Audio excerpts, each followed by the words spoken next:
हमारे पास फ़ोल्डर यहाँ पे दिया गया है। इस फ़ोल्डर में अगर हमें क्या करना है, विज़ुअल स्टूडियो कोड ओपन करना है, तो उसके लिए हम पहले क्या करेंगे, जिस फ़ोल्डर में हमें काम करना है उस फ़ोल्डर को ओपन करेंगे और यहाँ पे सिंपल सा CMD लिखेंगे और एंटर करेंगे और उसके बाद ये कमांड लाइन हमारा उसी फ़ोल्डर के साथ ओपन हो जाएगा।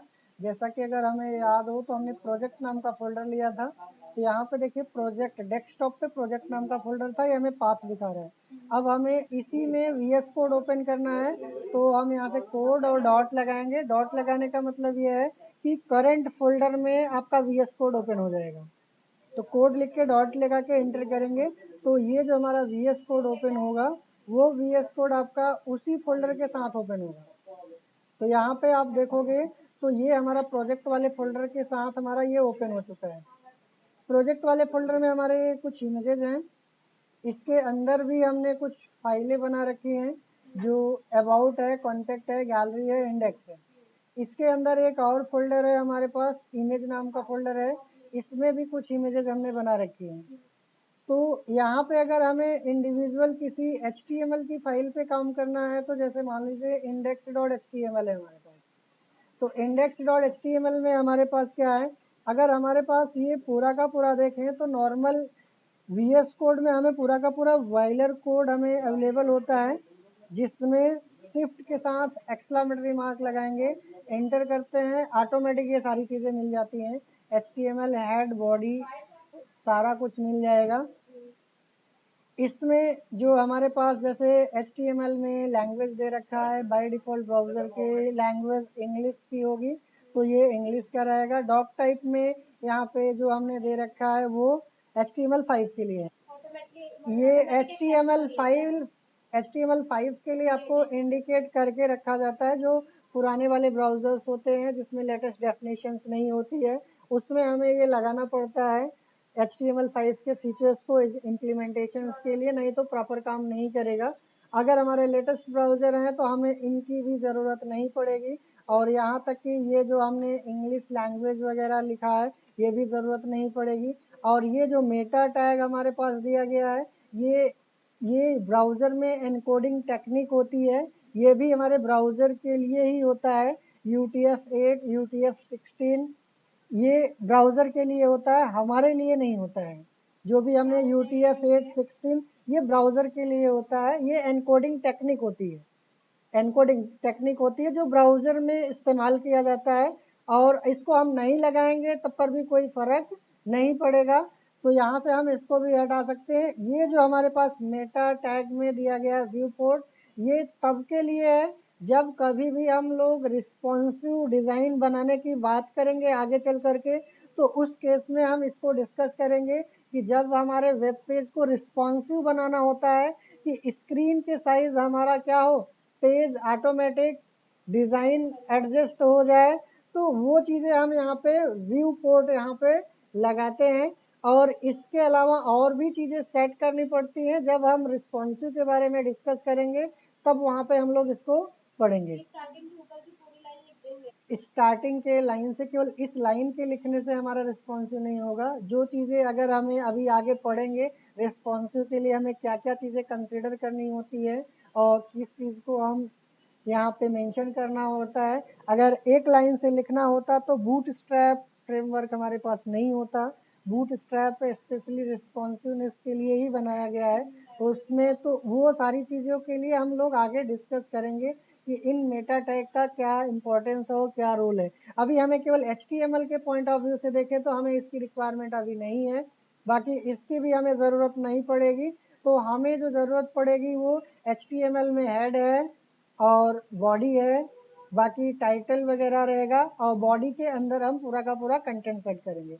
इसी में हमने जो अपना कोड यहाँ पे जो कर रखा था, ये सारा का सारा इसी के अकॉर्डिंग था। अगर हम यहाँ से ध्यान से देखेंगे तो ये बीच के हमारे पास ये पूरा का पूरा हमारा यहाँ से लेकर के ये हेड है, बॉडी है। बॉडी में हमें फिर से कई सेक्शन में हम इसको डिवाइड करते हैं। एक हमारा हेडर सेक्शन होता है, हेडर सेक्शंस के बाद हमारे पास यहाँ पे एक ये हमारे पास होता है जो कंटेंट के लिए हमने एक डिवीज़न लिए रखा है। ये कंटेंट को मैनेज करने के लिए रखते हैं। बाकी हमारा थर्ड वाला सेक्शन जो हमारा होता है वो फुटर का होता है। फुटर के अंदर ही सारी चीज़ें हमारे पास यहाँ पे जो कॉमन वाला सेक्शन होता है वो हम यहाँ पे रखते हैं।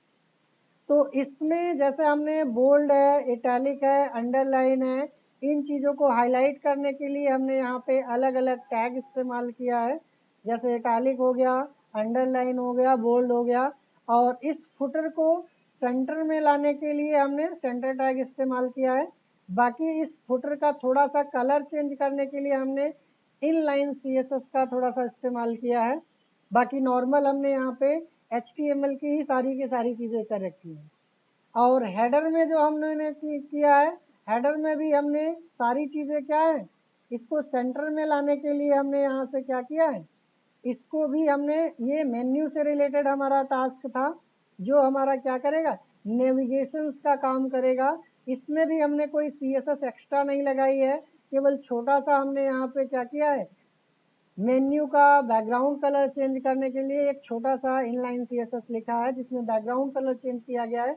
बाकी इसको सेंटर में लाने के लिए हमने क्या किया है, सेंटर टैग इस्तेमाल किया है, जिसको जब हम CSS में पढ़ेंगे तो सेंटर टैग की जगह पे हम अलग से सेंटर अलाइनमेंट हम देखेंगे, टेक्स्ट का अलाइनमेंट या टेक्स्ट कंटेंट जस्टिफाई का यूज करके वो चीज़ें करेंगे, बट हम CSS में आएंगे तब। अभी हमारे नॉर्मल नेविगेशंस बनाना है HTML के थ्रू, तो हमने सिंपल यहाँ पे गैप देने के लिए यहाँ पे थोड़ा सा पाइप सिंबल का इस्तेमाल किया है, जिससे थोड़ा सा गैप हो जाए मेन्यू के बीच में, होम के और सर्विस के बीच में थोड़ा सा गैप हो जाए, सर्विस और गैलरी के बीच में गैप आ जाए। इस मेन्यू के बीच में गैपिंग के लिए थोड़ा थोड़ा हमने यहाँ पे गैपिंग लगा रखा है। इसका कोई कंपलसरी नहीं है कि हम यहाँ पे नैव टैग इस्तेमाल कर रहे हैं इसलिए हमने पाइप सिंबल इस्तेमाल किया है या ऐसा कुछ है, ये कंपलसरी है, ये कंपलसरी नहीं है। अगर हमने इस स्पेसिंग के लिए हमने इसको यूज किया है। अगर हम इसको रन करा करके यहाँ से अगर हम चेक करेंगे तो आपको कुछ इस तरीके से दिखाई देगा कि थोड़ा थोड़ा उसमें प्रॉपर तरीके से गैपिंग आ जाएगा। यहाँ पे होम है, सर्विस है, थोड़ा सा गैप आ जाएगा। अदरवाइज यहाँ पे अगर हमने ये नहीं यूज किया होता तो ये एक ही लेटर का गैप होता तो वो थोड़ा सा सही नहीं लगेगा, इसलिए यहाँ पे ये पाइप सिंबल दे रखा है। बाकी आप नहीं भी लगाएंगे तो कोई फर्क नहीं पड़ेगा, सिर्फ ये आपस में एकदम पता नहीं चलेगा कि कौन मेन्यू कहाँ पे है, कितना है। इसलिए यहाँ पे हमने क्या किया है, इसमें पाइप सिंबल्स लगा करके रखा है जिससे थोड़ा सा गैप बन के आए मेन्यू में। मेन्यू के नीचे हमारे पास यहाँ पे बैनर इमेज एक हमने लगा रखा है। इस बैनर इमेज के बाद हमने यहाँ पे हेडर क्या किया है, बंद कर दिया है। इसके बाद हमने डिवीज़न ले रखा है, डिवीज़न में नॉर्मल एक हमने हेडिंग दिया है और यहाँ पे पैराग्राफ डिसाइड किया है। और इस पैराग्राफ में बहुत सारा थोड़ा सा कंटेंट हमने पास करके रखा है। वो कंटेंट यहाँ पे आप जो भी आप होम पे रखना है अपने अकॉर्डिंग रख सकते हैं। बाकी नेक्स्ट वाले पेज में भी सिमिलर पैटर्न आपको मिलेगा। अबाउट में भी जाओगे तो वैसे सिमिलर ही मिलेगा। हेडर हमारा जो है सेम तरीके से रहेगा, फुटर भी हमारा सेम कॉपी पेस्ट हो जाएगा, बीच का डिवीज़न वाला सेक्शन हमारा जो है चेंज हो जाएगा। तो इस डिवीज़न वाले सेक्शंस में हमें जो भी पैराग्राफ रखना है या उसको कंटेंट सेट करना है वो सारा कुछ इसमें रहेगा। बाकी आपको गैलरी वाले सेक्शंस में अगर हमें करना है तो गैलरी वाले सेक्शंस में वैसे ही रहेगा। आपका जो होम मेन्यू में जैसे हमारा था हेडर वाला सेक्शन, हेडर यहाँ पे ओपन है, क्लोज रहेगा। बैनर आपको पास करना है तो बैनर आपको लगाना है तो बैनर लगा सकते हो। बाकी आपको हेडिंग देना है डिवीज़न के अंदर और इसी के अंदर आप अपनी गैलरी से रिलेटेड आप इसमें कंटेंट डाल सकते हैं। इसमें हमारे पास फुटर भी सिमिलर वैसे ही रहेगा जो हमने क्या किया था, होम वाले पे सेट कर रखा था index.html में। तो होम पेज का जो पैटर्न रहेगा सिमिलर ही सारे पेजेस फॉलो अप करेंगे। बाकी इसके अंदर गैलरी में कैसे एक्सेस करेंगे उसी चीज़ को हम लोग यहाँ पे देखेंगे। इमेज से रिलेटेड कि इमेज अगर हमें करेंट फोल्डर में है तो कैसे एक्सेस करेंगे, अगर हमारे पास पेरेंट फोल्डर में है तो कैसे एक्सेस करेंगे। जैसे यहाँ पे अगर हम फोल्डर स्ट्रक्चर की बात करें तो हमारे पास ये प्रोजेक्ट वाला फोल्डर जो है ये हमारा पेरेंट फोल्डर है किसका, HTML प्रैक्टिस का। HTML प्रैक्टिस वाले फोल्डर का पेरेंट फोल्डर कौन सा है, प्रोजेक्ट। और इस HTML प्रैक्टिस फोल्डर के अंदर एक चाइल्ड फोल्डर है जो इमेज नाम से है। तो इमेज के अंदर भी हमने यहाँ पे बहुत सारी पिक रखी हुई है और इसी के पैरेलल में जहाँ पे हमारे पास gallery.html है इसी के पैरेलल में भी एक हमारी इमेज है, इसको हम बोलेंगे सेम फोल्डर। करेंट फोल्डर में इमेज होगी तो कैसे एक्सेस करेंगे, चाइल्ड फोल्डर से इमेज कैसे एक्सेस करेंगे, प्रोजेक्ट वाले फोल्डर में से एक्सेस करना है इमेज तो कैसे एक्सेस करेंगे, इसी को हम लोग इसमें क्या करेंगे, समझेंगे। ठीक है, तो इसमें हमें अगर यहाँ पे एक्सेस करना होगा तो कैसे एक्सेस करेंगे। एक हमने यहाँ पे हेडिंग लगा दिया H1 और H1 हेडिंग में लिखा access image from current folder. आपको करेंट फोल्डर से हमें क्या करना है, इमेज एक्सेस करना है। तो यहाँ पे हमें VS कोड में क्या होता है, केवल IMG लिख के एंटर करेंगे, SRC भी आ जाएगा, अल्टरनेट भी आ जाएगा। अल्टरनेट में हम लोगों ने लास्ट टाइम पे डिस्कस किया था कि अगर इमेज में SEO पॉइंट ऑफ व्यू से अगर हमें ध्यान देना है तो अल्टरनेट में हम इमेज का नाम जरूर डालेंगे जिससे कि गूगल में सर्च करने पे आसानी से उस इमेज को गूगल का क्राउलर आसानी से सर्च कर लेता है। अदरवाइज यहाँ पे अल्टरनेट में अगर हम पास नहीं करेंगे तो ये सर्च इंजन ऑप्टिमाइजेशन में प्रॉब्लम करती है हमारी वेबसाइट पे। तो यहाँ पे हम क्या करेंगे, SRC का पाथ देंगे इमेज का। अल्टरनेट में अगर आपको देना है तो आप यहाँ पे दे सकते हो जो भी आपको सुटेबल लगे। तो यहाँ पे हम लोगों ने इमेज करेंट फोल्डर से एक्सेस कर रहे हैं तो हम इमेज का यहाँ पे नेम देंगे इमेज फ्रॉम करेंट फोल्डर। सिर्फ और सिर्फ इसका कोई अभी यहाँ पे मीनिंग नहीं है। इस पे अगर इमेज का पाथ अगर हमने यहाँ पे सही नहीं दिया है तो हमें क्या करेगा, ये अल्टरनेट इमेज का नेम वहाँ पे डिस्प्ले करेगा। इमेज अगर हमें नहीं मिलेगा तो ये इमेज का नेम डिस्प्ले कर देगा और बाकी ये सर्च इंजन के लिए जो बेनिफिशियल रहता है वो तो अलग चीज़ है।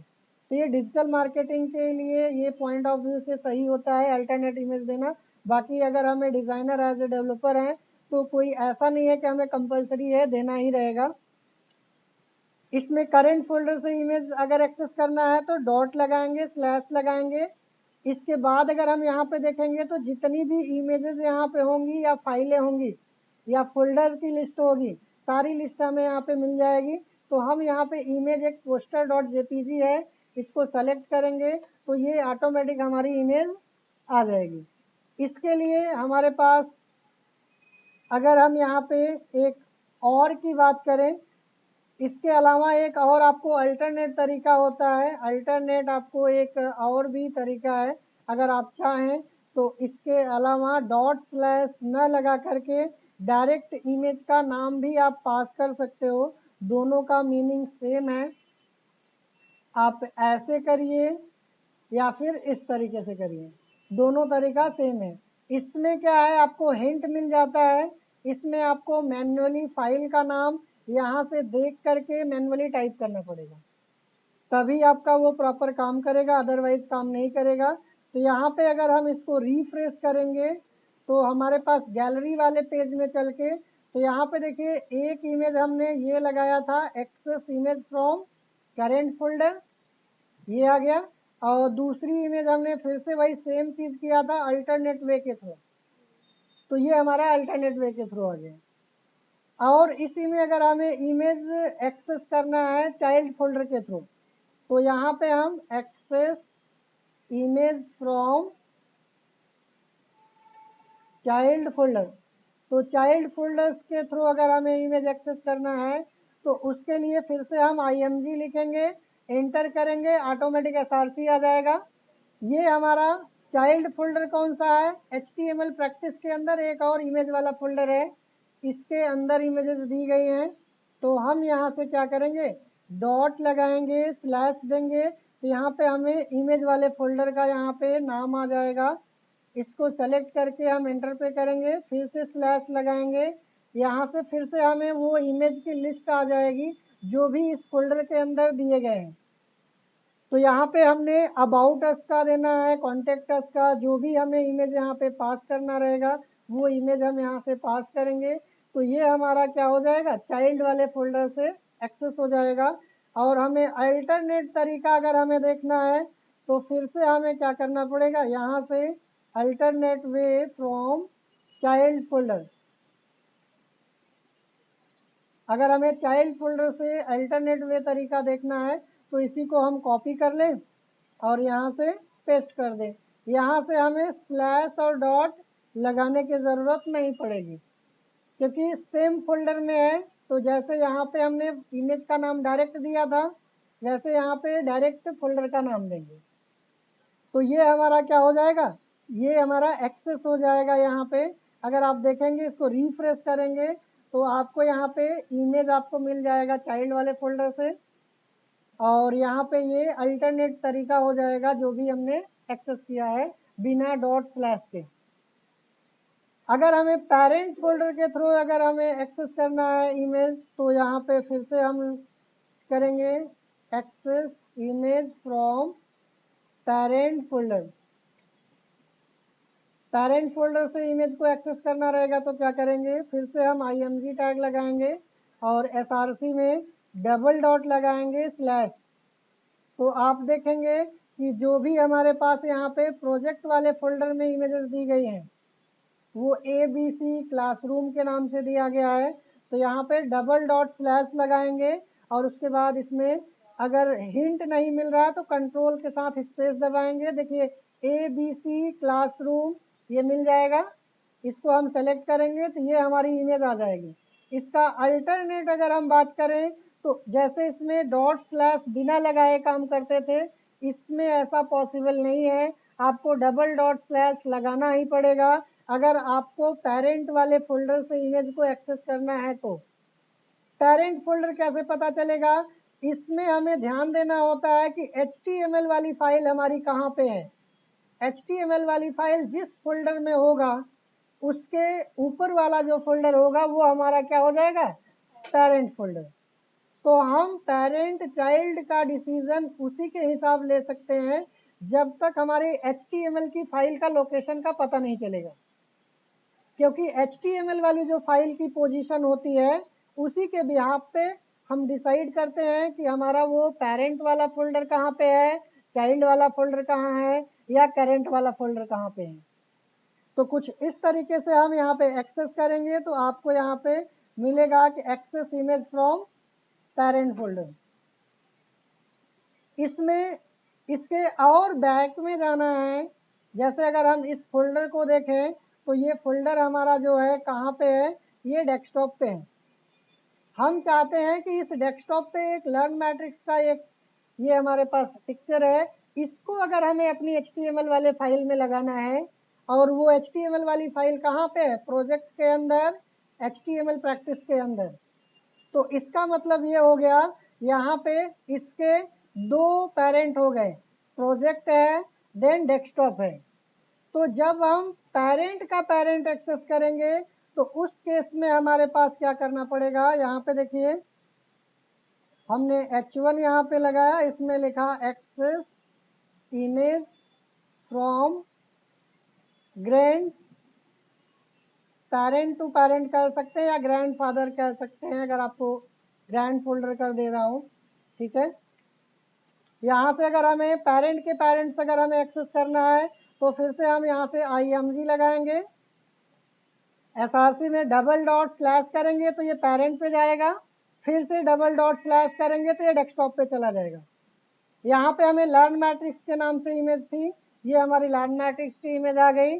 फिर यहाँ से हम इसको हिट करेंगे तो ये हमारी इमेज क्या आ जाएगी, ग्रैंड फोल्डर से आ जाएगी, दैट मीन्स ग्रैंड अब पेरेंट के पेरेंट। इसको हम यहाँ से फिर से इसको रन करा करके देखेंगे तो आपकी इमेज जो है यहाँ पे मिल जाएगी, access image from grand folder. तो जितना भी पीछे जाना होता है हम डॉट डॉट करते जाते हैं, डबल डॉट लगाएंगे तो एक फोल्डर पीछे चला जाएगा, फिर से डबल डॉट लगाएंगे तो एक फोल्डर पीछे चला जाएगा। तो कुछ इस तरीके से हम इमेजेस को क्या करेंगे, सेट करेंगे।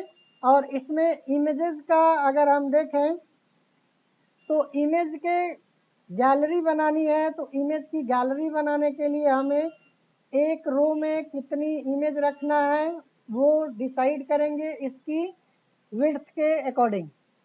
तो यहाँ पे अगर हमें इमेज की गैलरी मान लेते हैं अगर हमें बनाना है, तो यहाँ पे हम HR लगाते हैं और इसी के ऊपर हम यहाँ पे एक और HR लगाते हैं। इन्हीं के बीच में हम 3 इमेज लगाएंगे एक रो में, एक रो में 3 इमेज लगाएंगे। तो यहाँ पे IMG SRC देंगे, एक और हमें लगाना पड़ेगा IMG SRC, और इसके साथ साथ हमें विड्थ और हाइट भी सेट करना पड़ेगा। विड्थ में हमें सेट करना रहेगा 33%, क्योंकि टोटल विड्थ 100% होती है, तो हम 33% करेंगे। हाइट में आपको इमेज की हाइट कितना देना है, 200 पिक्सल 250 पिक्सल, आप वो अपने अकॉर्डिंग सेट कर सकते हैं। यहाँ पे एक इमेज के लिए हमारे पास हो जाएगा, फिर ऐसे सिमिलर हमारे पास सेकंड इमेज के लिए रहेगा। तो ये सेकंड इमेज हमारा उसी के नेक्स्ट वाले पैरेलल में आएगी, क्योंकि हमने BR का इस्तेमाल नहीं किया है। तो ये 3 इमेज हमारे क्या होंगे, एक रो में आएगी। इसमें इमेज में हम यहाँ से क्या करेंगे, इमेज का पाथ यहाँ से देंगे, जहाँ से भी हमें इमेज लेना होगा। पेरेंट वाले फोल्डर से लेना है तो हम क्लासरूम वाले से ले लिया। अगर हमें इसके पेरेंट का पेरेंट अगर हमें लेना है तो फिर से हमें यहाँ से लेना पड़ेगा। अगर हमें इसके बाद यहाँ पे करंट वाले फोल्डर से लेना है तो हम करंट वाले फोल्डर से सिंगल डॉट स्लैश रहेगा, वो हम यहाँ से लेंगे। एक रो में 3 इमेजेस हमें लगाना था, इसलिए हमने यहाँ पे 33 पिक्सल 33% दे रखा है। तो यहाँ पे अगर हम देखें तो ये हमारा फर्स्ट वाली इमेज है, ये सेकंड वाली, ये हमारी थर्ड वाली इमेज। HR लगाया था इसलिए ऊपर एक हमारे पास बॉर्डर बन के आ रहा है, एक नीचे बॉर्डर बन के आ रहा है। इसके बाद अगर हमें सेम इमेजेस लगानी है तो हम यहाँ से क्या करेंगे, इसी को कॉपी करके यहाँ से फिर से हम इसको पेस्ट कर देंगे। तो ये हमारा क्या हो जाएगा, नेक्स्ट वाली रो एक और जनरेट हो जाएगी सेम साइज की। HR का मतलब यहाँ पे हॉरिजेंटल एक लाइन हो जाएगी, यहाँ पे HR है हॉरिजेंटल रो। तो इसमें हम क्या करेंगे, इमेजेस हमें कुछ इस तरीके से लगाना रहेगा, तो हम गैलरी में अपने सेट कर सकते हैं। इसमें किसी इमेज पे क्लिक करें तो वो थोड़े से जूम हो करके या फुल स्क्रीन में बड़े में हो करके आए। अगर हम ये चीज़ें करना चाहते हैं तो इसी में हम एंकर टैग लगाएंगे, जिसको AHRF लगाते हैं यहाँ पे। इसको हम यहाँ पे AHRF लगाएंगे, यहाँ पे इसको एंकर टैग यूज करना है।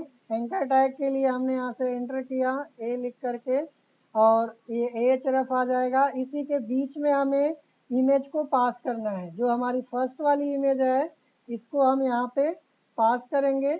और ये थोड़ा सा IMG में मिस हो गया था, इसको सही करेंगे। हमारी ये पहली इमेज है, इसको हमने एंकर टैग के अंदर पास किया है। इसका पाथ हम क्या करेंगे, सेम हम इसमें पास करेंगे जो AHRF में है। जहां हमने IMG SRC में जो दिया था वही सेम AHRF में पास करेंगे। और इसको रिफ्रेश करके यहाँ पे देखेंगे तो इसमें हैंड का साइन बन जाएगा। इसका मतलब इस पे एंकर टैग लगाया गया है, इस पे एंकर टैग नहीं लगाया गया है। अगर हम इस पे क्लिक करेंगे तो ये इमेज हमारी फुल स्क्रीन में आ जाएगी।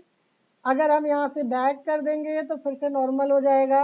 ऐसे इस पे भी लगाना है तो हम यहाँ से क्या करेंगे, सेम यहाँ पे भी एंकर टैग हम इस्तेमाल करेंगे। यहाँ पे भी हमें इमेज का पाथ सेम देना पड़ेगा जहाँ पे AHRF लगाया है। AHRF में हमारा सेम पाथ देंगे, कंट्रोल V इधर भी करेंगे, कॉपी करना था, कंट्रोल X हो गया था। हाँ, तभी जा करके ये हमारा लिंक अप हो जाएगा। अगर हम एंकर टैग नहीं लगाएंगे तो लिंक नहीं होगा, और लिंक नहीं होगा तो हम इस पर क्लिक करेंगे तो ये फुल स्क्रीन में नहीं आएगा। तो इसलिए हमें अगर चाहते हैं कि किसी इमेज को जूम करके या नॉर्मल जूमिंग लगाना चाहते हैं या फुल स्क्रीन में देखना चाहते हैं, तो सिंपल हम ऐसे भी कर सकते हैं, AHREF लगा करके। तो यहाँ पे भी अगर हमें थर्ड वाले पे भी करना रहेगा, थर्ड वाले पे भी सेम कॉन्सेप्ट आपका रहेगा, AHREF लगाएंगे। यहाँ पे भी हमारे पास इमेजेस, इसको कॉपी कर लेंगे Ctrl+C करके, इसको हमने यहाँ से Ctrl+V करके इसको पेस्ट करेंगे, और बाकी इसी एंकर टैग के अंदर हमें इसको भी पास करेंगे, AHREF के अंदर ही रहेगा। जहाँ पे हम लोग एंकर टैग में टेक्स्ट लिखते थे, टेक्स्ट की जगह पे हम लोग क्या कर रहे हैं, इमेज पास कर रहे हैं। टेक्स्ट की जगह पे हम क्या कर रहे हैं, इमेज को पास कर रहे हैं, इसलिए अब ये हमारा इमेज इस तरीके से फुल स्क्रीन में आएगा। इसमें एक चीज़ हमें ध्यान देना होता है, जैसे यहाँ पे जो हम ये काम कर रहे हैं, देखिए हमने एक डेस्कटॉप से इमेज एक्सेस की है। ये डेस्कटॉप से इमेज अगर हम एक्सेस कर रहे हैं तो ये रिकमेंडेड नहीं होता है कि आप डेस्कटॉप से या डॉक्यूमेंट से इमेज उठा करके आप लगाइए। इसमें प्रॉब्लम क्या होगी, जैसे मान लीजिए अगर कल को मैंने इस प्रोजेक्ट को सर्वर पे होस्ट करना है, तो पूरा फोल्डर हमें उठा के लेके जाना पड़ेगा सर्वर पे, और वहाँ पे हमें डेस्कटॉप नहीं मिलेगा और ये लर्न मैट्रिक्स इमेज नहीं मिलेगी। इसलिए जितने हमारे रिसोर्सेस होते हैं वो सबको अपने प्रोजेक्ट वाले फोल्डर में रखना होता है। कभी कभी कुछ लोग क्या करते हैं कि यहाँ से जाएंगे, अगर डाउनलोड में उनकी इमेजेस हैं तो वो उन इमेजेस को क्या करेंगे, इसी की प्रॉपर्टी यहाँ पे राइट क्लिक करेंगे, प्रॉपर्टी पे जाएंगे और उसका पाथ उठा लेते हैं, और पाथ यहाँ से ऐसे कॉपी कर लेंगे और इसमें इमेज में यहाँ पे लगा देंगे। जैसे यहाँ पे हमने IMG SRC का ये सबसे ऊपर वाले में दिया है बैनर की जगह पे, इसमें मैंने यहाँ पे पास कर दिया, यहाँ पे इसमें स्लैश लगाएंगे, इमेज का नाम भी हमें देना रहता है, तो मैं यहाँ से इमेज का नाम भी कॉपी कर लेता हूँ और यहाँ से कॉपी करेंगे और इसको हम यहाँ से पेस्ट करेंगे, सेव करेंगे। ये हमारी इमेज जहाँ पे बैनर है इसकी जगह पे आ जाएगी। ये कुछ इस तरीके से, बहुत ज़्यादा स्क्रैच हो गया है इसलिए इमेज की क्वालिटी डिग्रेड हो गई है, बट ये इमेज यहाँ पे आ जाएगी। प्रॉब्लम यहाँ पे क्या है कि मान लीजिए जब भी हम इस प्रोजेक्ट को सर्वर पे मूव करेंगे, वहाँ पे ना तो ये सी ड्राइव मिलेगा, ना तो यूज़र मिलेगा, ना तो यूज़र का नाम मिलेगा, ना तो डाउनलोड फोल्डर। गलती से भी अगर हम इस फोल्डर को किसी दूसरे कंप्यूटर में चलाना चाहें तो वहाँ पे भी नहीं चलेगा ये इमेज। अगर इस फोल्डर को मैं उठा करके किसी और सिस्टम में ट्रांसफ़र करके वहाँ पे चेक करना चाहूँ तो वहाँ पे भी ना तो ये यूज़र मिलने वाला है, ना उस नाम से फोल्डर मिलने वाला है, तो प्रॉब्लम क्रिएट करेगी। इसीलिए हमें सारे रिसोर्सेज को अपने फोल्डर के अंदर रख करके उसको पेरेंट्स एक्सेस कराना है, चाइल्ड एक्सेस कराना है, वो हमें पता होना चाहिए। ठीक है, तो कुछ इस तरीके से हमारा इमेज के लिए ध्यान देना पड़ता है कि क्या क्या चीज़ें हम इमेज में कंसीडर करें, क्या न करें। ठीक है, तो इसमें बस इतना ही रहेगा।